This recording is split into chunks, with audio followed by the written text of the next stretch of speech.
माया भाभी का फोन नहीं लग रहा है और रोहित भैया फोन नहीं उठा रहे। वैभव को कॉल लगाती हूँ। वैभव फोन उठाओ, फोन उठाओ। हाँ श्रेया बोलो।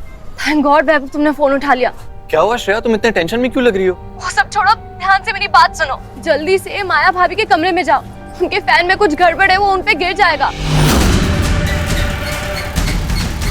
जल्दी से उन्हें बाहर निकालो।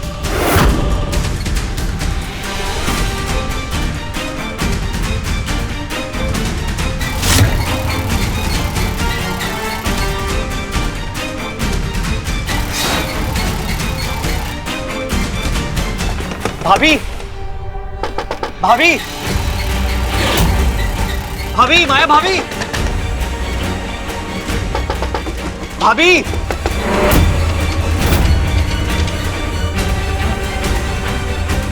भाभी दरवाजा खोलो।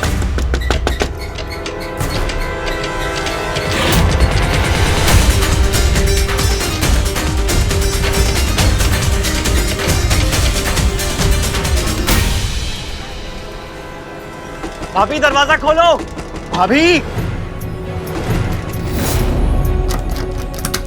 वैभव, ये क्या कर रहा है तू? अरे बेचारी सो रही होगी अंदर। अरे वैभव, क्या हुआ? दरवाजा खोल नहीं रहा है क्या? दरवाजा, अरे भाभी दरवाजा खोलिए, खतरा है आपको।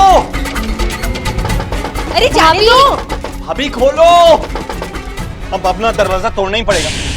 कर क्या रहे हैं ये दोनों? कहीं इन्हें भनक तो नहीं लग गई हमारे प्लान की? अरे नहीं नहीं, लग जाएगी भाई। अरे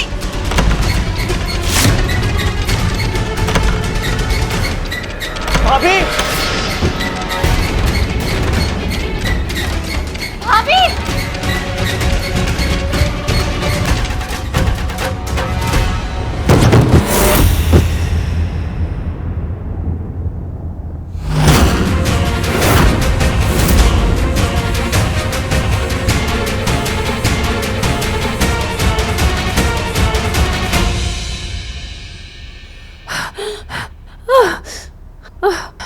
आराम से। भाभी, आप ठीक तो है ना? ये क्या था? ये पंखा गिरा कैसे? हाँ वही, ये पंखा गिरा कैसे? और श्रेया तुम्हें कैसे पता है पंखा गिरने वाला था? सिर्फ यही नहीं कि ये पंखा गिरने वाला है, मुझे ये भी पता है कि ये किसने किया है।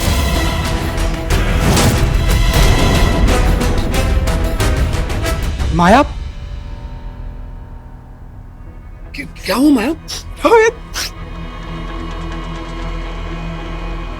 क्या हुआ?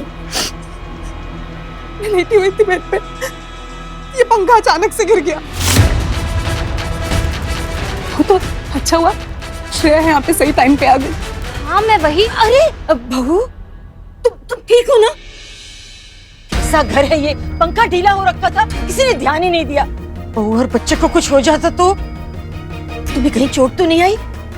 रोहित, क्या खड़ा है तू? किसी भी चोट को ना ऐसी हालत में हल्के में नहीं लेना चाहिए। जाओ तुरंत डॉक्टर के पास जाओ, सब चेकअप करवा लो कि सब ठीक है कि नहीं। हाँ चलिए, मैं टैक्सी बुलाता हूँ। चलो माया प्लीज चलो। हे प्रभु, मेरे बहू और बच्चे की रक्षा करना। अलग, ये फैन आज के आज ठीक करवा दीजिए। बाल बाल बच गए, न जाने क्या अनर्थ हो जाता। हाँ, रिपेयर करवा दीजिए। चलिए। रुकिए ताई जी,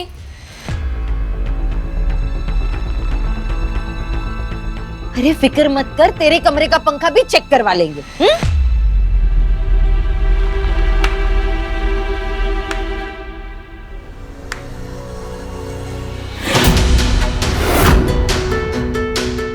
यहाँ रतलाम में क्या कर रही है ताई जी? आपको तो मुंबई में होना चाहिए।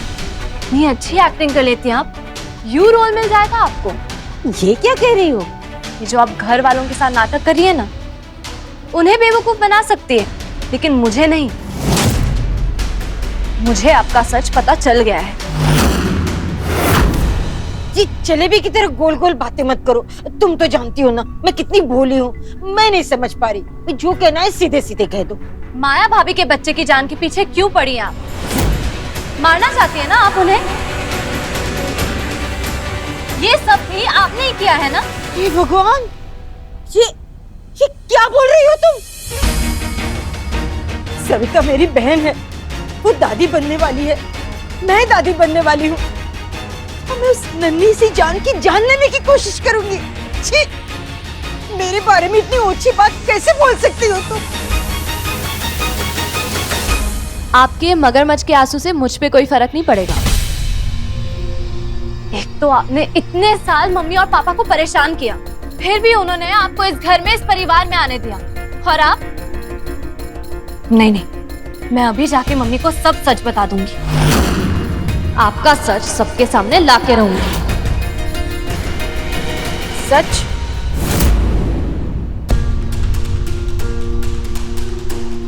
तू मेरा सच बताएगी?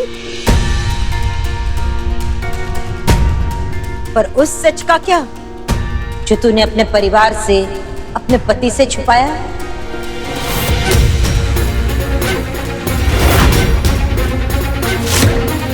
क्या मतलब है आपका? मतलब 100 चूहे खा के बिल्ली हज को चली।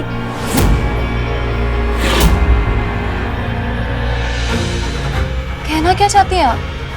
यही कि तूने तेरे पूरे परिवार से, अपने पति से कभी कोई झूठ नहीं बोला। तेरे पति की पढ़ाई की फीस तेरे प्यारे पापा दे रहे हैं, ये बताया है तुमने उनको?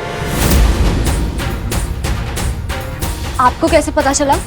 मेरी छोड़ो, ये सोचो जब तुम्हारे पति को पता चलेगा तब उसे कैसा लगेगा कि उसकी पत्नी ये सोचती है कि उसका पति निकम्मा और नालायक है। वो तो यही सोचेगा ना कि वो अपनी बीवी के पैसों से पढ़ रहा है।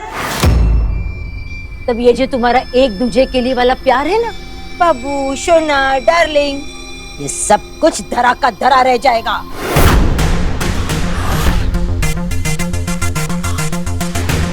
आप मुझे ब्लैकमेल कर रही हैं?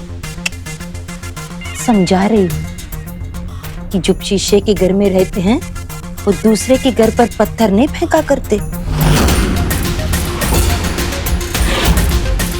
तुमने मुझे झूठी कहा ना, इसलिए मैंने तुम्हें तुम्हारा झूठ याद दिलवा दिया। आज घर में हवन है, इसलिए अपने सीआईडी वाले दिमाग को ताला लगाओ, नीचे चल के काम करो। तब तक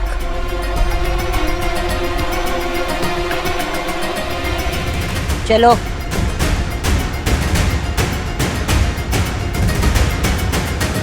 श्रेया, रोहित भी माया भाभी को लेके चले गए। तुम बताओ क्या बोल रही थी रूम में? तुम्हें पता है ना किसने गिराया? बताओ।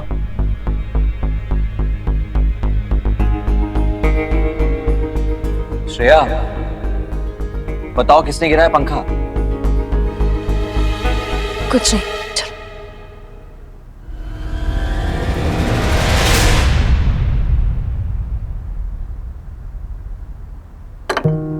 श्रेया, ये लो बेटा, ये पूजा के फूल ले आई, रखो।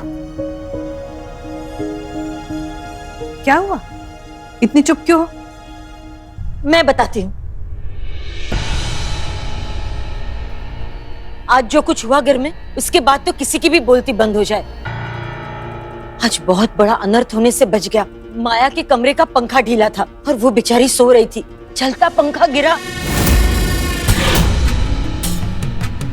माया का है? माया ठीक तो है ना? कुछ हाँ, वो ठीक है। अच्छा हुआ हम सब वक्त पर पहुंच गए। मेरा तो दिल ही बैठ गया था।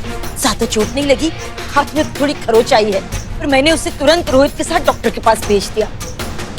अच्छा किया दीदी, माँ की कृपा है कि कुछ नहीं हुआ उसे। ये घर में चल क्या रहा है? नमस्ते सविता जी। नमस्ते।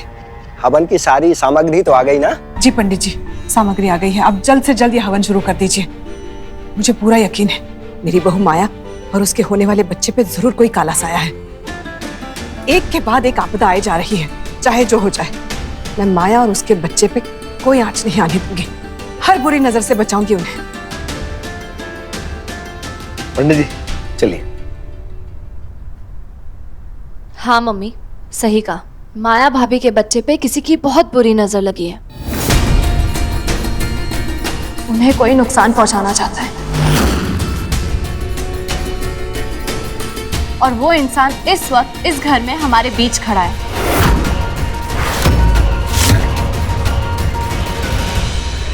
ताई जी।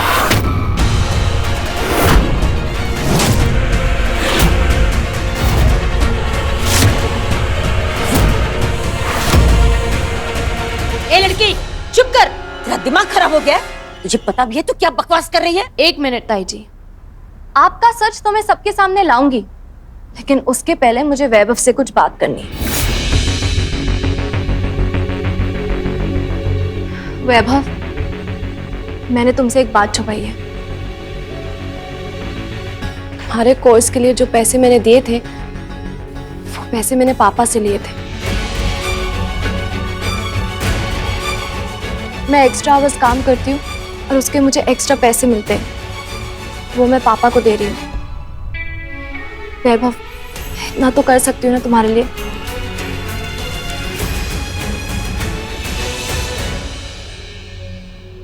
और ये जो बात मैंने तुमसे छुपाई है, ये बात ताई जी को पता चल गई और वो एक तरह से मुझे धमकी दे रही थी कि अगर मैं उनका सच सबको बता दूंगी तो वो ये बात तुम्हें बताएगी। लो ताई जी, अब आपके पास मुझे ब्लैकमेल करने के लिए कुछ बचा ही नहीं, क्योंकि मैंने वैभव को सब सच बता दिया। मेरे तो कुछ समझ में नहीं आ रहा है, तू क्या बोल रही है श्रेया? मम्मी, ये जब से इस घर में आई है तब से कोशिश कर रही है कि माया भाभी का मिसकैरेज हो जाए।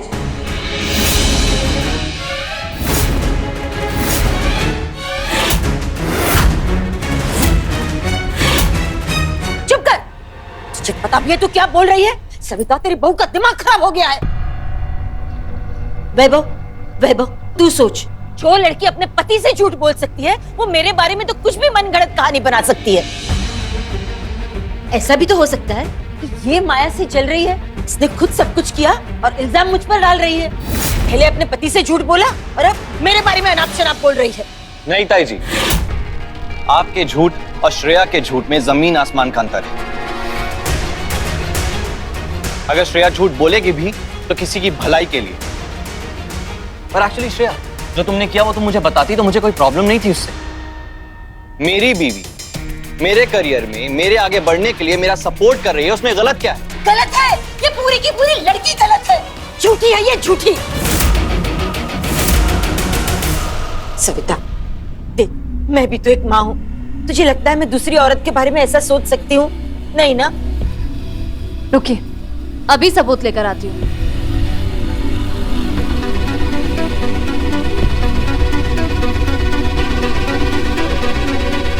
ये देखिए,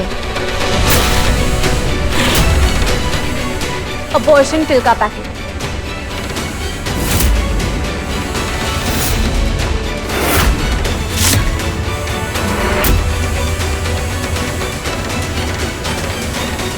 जिस रूम में ताई जी रह रही है, उसी रूम में मुझे ये मिला है। आपको याद है मम्मी, ताई जी माया भाभी के पीछे पड़ी थी पिल का लड्डू खिलाने के लिए। उसी लड्डू में उन्होंने अबॉर्शन पिल मिलाई थी।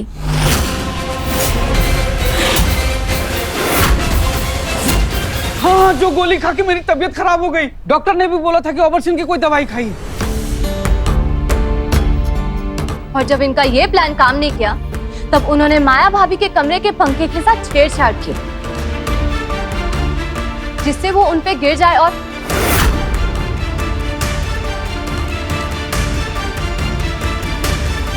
इसका भी सबूत है मेरे पास।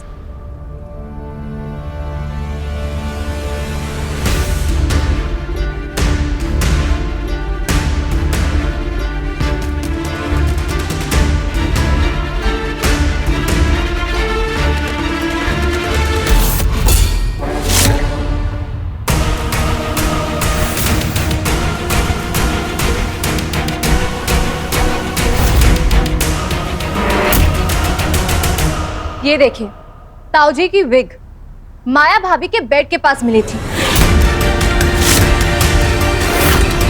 पंखे के साथ छेड़खानी करते वक्त वहां पे गिर गई। क्या ये सच है दीदी? आप मेरी सगी बहन हैं, उसके बावजूद आप मेरे परिवार को नुकसान पहुंचाना चाहती हैं?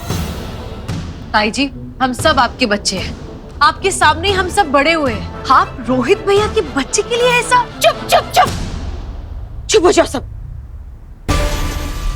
श्रेया, ये विग तुम्हें माया के कमरे में मिली? अभी मैं सोचूं ये चांद बन के पूरे घर में क्यों घूम रहे हैं। जब मैंने पूछा विक कहाँ है तो कोई जवाब नहीं था इनके पास। ये कारनामे हो रहे थे मेरे पीठ के पीछे। छी! अलग मैं जानती हूँ कि तुम अपने छोटे भाई को पसंद नहीं करते, जलन होती है तुम्हें उसकी खुशियों से। ये करोगे तुम उसके परिवार के साथ, ये नहीं सोचा था मैंने। क्यों किया तुमने ये सब, क्यों किया? जवाब दो, जवाब दो। ये भी तो तुम्हारा परिवार है, जो आने वाला है वो भी तो तुम्हारा पोता है। तुम्हारी दुश्मनी निकालने के लिए तुमने उस बच्चे की जान लेने की कोशिश की। छी! सब क्यों किया, क्यों किया? इसे जवाब दो। इन जख्मों पे सर पे ले लो वरना हम दोनों मर जाएंगे, फिर मैं संभाल लूंगी। जवाब दो। ताई जी झूठ बोल रही है। ताऊ जी इसमें अकेले नहीं, ताई जी भी शामिल है।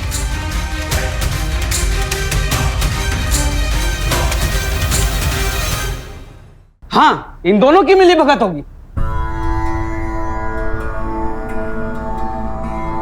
हाँ, मेरी ही गलती है। मैं अपने पति को पहचान नहीं पाई। रोहित से ही कह रहा था बंटी और बबली है। ये तो बंटी बन गए, पर मैं तो निरूपा रॉय बन के रह गई। तेरे नाक के नीचे ये कांड कर रहे थे और मुझे पता ही नहीं चला। ठीक है ताई जी, अगर आपका इसमें हाथ नहीं था तो फिर आप मुझे धमकी क्यों दे रही थी? मैं तुझे धमकी नहीं दे रही थी, मैं सिर्फ तुझे चुप कराना चाहती थी। अब देखो, सविता ने इतनी खुशी से इतना बड़ा हवन रखा था, मैं नहीं चाहती थी कि उस हवन में कोई बाधा आए, इसलिए तुझे चुप कराने के लिए मैंने ये सब कहा। इस बार्बी डॉल का दिमाग बिल्कुल सीआईडी वाला है। तेरा शक बिल्कुल सच था, माया की जान के पीछे कोई पड़ा था, और वो और कोई नहीं, ये मेरा पति था। खड़े क्या हो पुत बनकर, मुंह में दही जमा के रखी है क्यों? बोलो, सच्चाई क्या है, बोलो।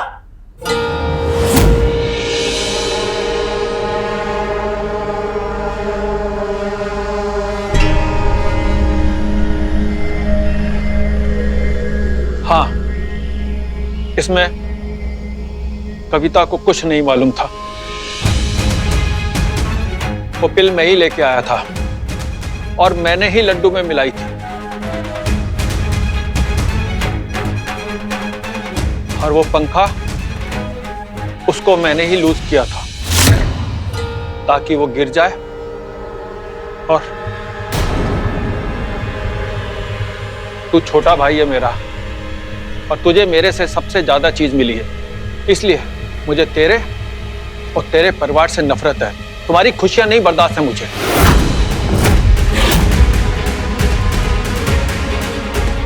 बड़े भाई नहीं होते आप मेरे,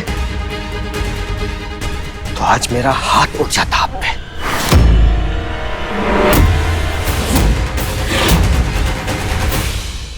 इतना सब कुछ होने के बाद भी मैंने आप पे भरोसा किया, मेरे घर के अंदर आने दिया, लेकिन आपने फिर से मेरा भरोसा तोड़ दिया। रंजन, मेरे से गलती हो गई, मुझे माफ कर दो। नहीं, ये माफ करने वाली गलती नहीं है। इतने साल तक आपने मुझ पे केस किया, परेशान किया, मैं सहता रहा, लेकिन आज आपने मेरी बहू और उसके बच्चे को नुकसान पहुंचाने की कोशिश की। ये मैं कभी नहीं माफ करूंगा, कभी नहीं। निकल जाइए मेरे घर से।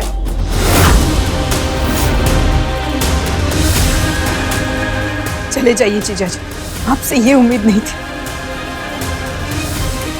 अपनी बदबू शक्ल लेकर निकल जाओ यहाँ से। मन तो करता है इसी हवन में होम दो तुमको। निकलो, निकलो यहाँ से, निकलो यहाँ से, निकलो।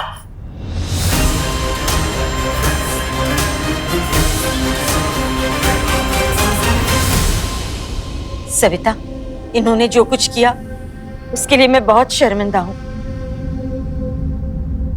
अगर तू कहे तो मैं भी उनके साथ घर छोड़कर चली जाऊं। नहीं नहीं दीदी, जो हुआ उसमें आपकी क्या गलती है? छोड़िए अब इन बातों को, हवन शुरू करते हैं, चलिए।